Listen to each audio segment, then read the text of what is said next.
Hugo, você sempre foi reformado? Se não, poderia contar o seu testemunho?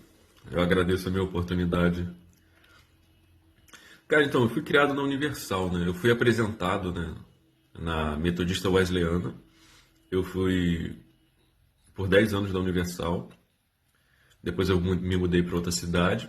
Fiquei por 3 anos na Metodista do Brasil. E esporadicamente na Assembleia de Deus. Mas eu ainda não era convertido, né? Eu era aquele típico adaptado a uma religião. Eu poderia ter nascido na Índia. Eu seria adaptado a uma religião que me levasse, né? Assim era eu. Até que aos 16 eu ouvi o Evangelho no tempo determinado e fui regenerado. E a partir desse momento eu comecei a caminhar na leitura das Escrituras. Isso é um ponto importante. Aí depois da minha conversão, eu comecei a ler imediatamente a Bíblia. Imediatamente. E eu demorei 3 anos, cara, para ler a Bíblia toda. E por quê? Porque realmente foi tão drástico a minha conversão, foi algo tão absurdo, tão terrível e maravilhoso, que eu quis tentar memorizar e guardar palavra por palavra. Demorei 3 anos para ler a Bíblia inteira.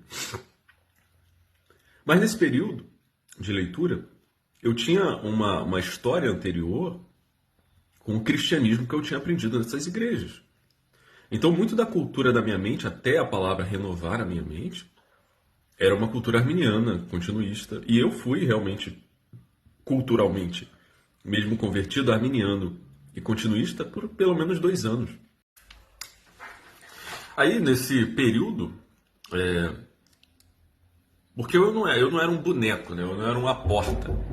Foram 16 anos no evangelicalismo brasileiro, aprendendo o cristianismo da igreja. Então, quando eu vi a fé, quando eu fui regenerado, a primeira coisa que eu fiz foi começar a ler a Bíblia. Eu peguei a Bíblia, comecei a ler, comecei em Mateus, fui até Apocalipse, depois de Gênesis a Malaquias, porque eu realmente queria saber se aquilo ali que eu tinha visto, se aquilo ali que eu ainda estava vendo na igreja evangélica era o que estava aqui. Aí eu fui descobrindo que não. Então, pela renovação da minha mente, mediante a palavra de Deus, eu fui abandonando o arminianismo, eu não era convicto. É aquele arminianismo e calvinismo de espantalho, né? Depois veio o cessacionismo, e eu fui renovado e fui sendo convencido que é o processo natural em todo eleito.